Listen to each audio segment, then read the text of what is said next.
All right, so I'm going to talk for just a few minutes about Project Bluebeam. Why am I talking about Project Bluebeam?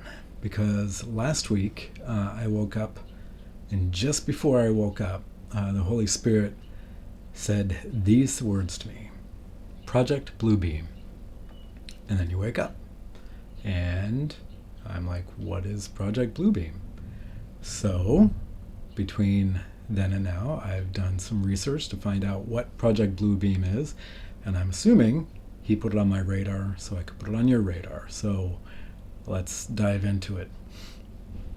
Again, I knew nothing about Project Bluebeam. Apparently, back in the 1990s, scientists supposedly were working with the Illuminati on Project Bluebeam. A guy named Sergei Monast was working on it, and a journalist. They both died of heart attacks short time apart. Conveniently heart attacks kind of stuff. So supposedly Monast's daughter was kidnapped at one point to discourage him from pursuing this stuff. He died after that, obviously. So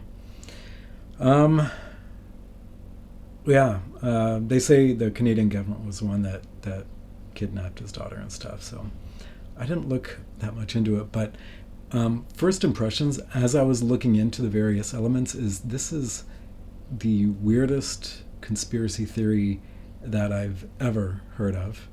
And if there's any truth to it at all, it's exceptionally evil.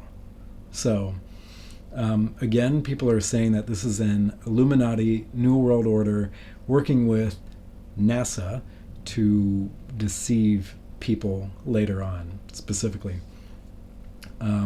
They're talking about the idea that there's going to be a projection in the sky of Jesus or Mohammed or Krishna or Budda, depending on the areas that people live in, the most popular religion in the area, and that this figure is going to appear and then speak to you on a wavelength that everyone will hear equally at the same time. The theory is that every word in every language actually has a frequency. So it's not just a word, but it's a frequency. And if you can transmit those words at the frequencies instead of the actual words, then everyone will hear what's being said in their own language. And sometimes it can sound like your own voice, or they can tweak it to make it sound like a religious figure or somebody famous or whatever. I've never heard of that. That's an interesting theory. But the idea is that this image will appear in the sky and will speak to everyone in their heads, in their own thoughts, in their own language, using either his voice or their own voice. And then, in theory, the figure is going to merge together alongside all these other religious figures who also will appear in the sky, or wherever they're going to appear. And they'll all merge into one, presumably as one common figure, which would probably be the Antichrist, is what they say. So the other stuff is like, this is rooted in 5G technology specifically. Some people are talking about nanobots, and then it goes into the whole mark of the beast thing, where if you take the mark of the beast, maybe it has the vaccine thing has nanobots in it. Maybe the nanobots are in your system, and they might attach to your ocular system and overlay images, kind of like a virtual VR thing. It's redundant, like a VR image from the nanobots in your eyes. Again, the most far out theory I've ever heard of. Ever. Yeah. So, okay, so there's that. 2 days after the Lord woke me up and talked about this, I had a dream in the middle of the night. And in the dream, I saw a blue beam of light in the distance. It was in front of a drive-through movie theater, and there was a large multi-story image of Jesus that was up there. And he was just kind of standing there and looking down at everybody, and he had a blue aura around him. People on the ground were staring at him. Some were kneeling and crying. Others were running away from him. And his face started flickering, kind of, and changing. And at first, it looks like it had compassion.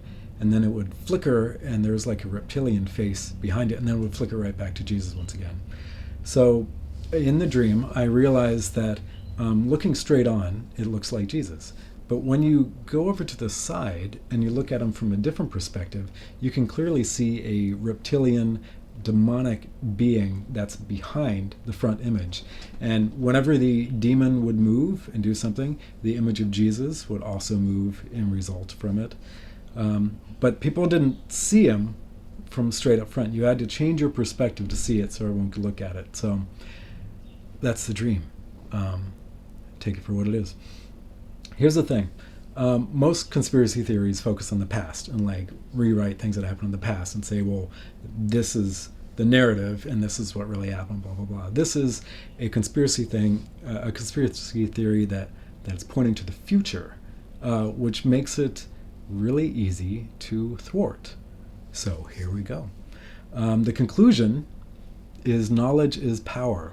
And if you're watching this, you now have knowledge. So if someone requires you to get a vaccine or a quantum tattoo, something that requires you to get it on your head or your forehead or your hand, you can't buy or sell without it, that's the mark of the beast. It's already been talked about in the Bible. Don't get that. Do not get the mark of the beast. Don't get the vaccine quantum tattoo. It is a ticket straight to a lake of fire. There is no redeeming you after that. You can't turn to Christ after that. So that should be a huge red flag right there. If you ever see a Jesus or a Buddha or a Krishna or Mohammed or another religious figure in the sky, that should be a red flag.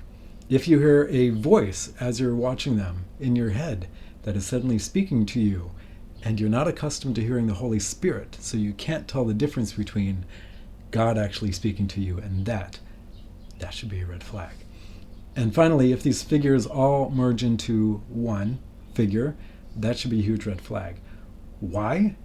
Well, one, because I just told you, but two, Jesus already said that he is the way, the truth, and the life, and that nobody can come to the Father except going through him. Jesus is exceptionally exclusive. You can't choose him and Buddha. You can't choose him and Krishna. You can't choose him and other ways to get to heaven. It is only through Jesus. So Jesus is never, ever going to suddenly nod his head toward a universal religion. He's not. That is not the Jesus of the Bible.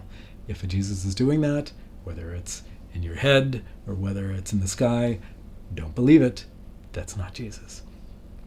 Jesus actually talked about this. He actually addressed a similar situation of this in the Bible in Matthew, chapter 24, verses 23 through 26, where he says, Jesus' own words, "At that time, if anyone says to you, 'Look, here's the Messiah,' or 'There he is,' don't believe it. For false messiahs and false prophets will appear and perform great signs and wonders to deceive, if possible, even the elect. See, I have told you ahead of time. So if anyone tells you, 'There he is, out in the wilderness,' do not go out. Or 'Here he is, in the inner rooms,' do not believe it." Also in 2 Corinthians 11, verses 14 through 15, Satan himself masquerades as an angel of light.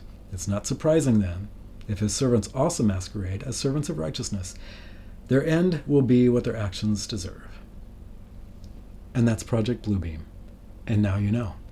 And because you know, you can pop the bubble if you ever see this happen. There you go. Thank you for your time.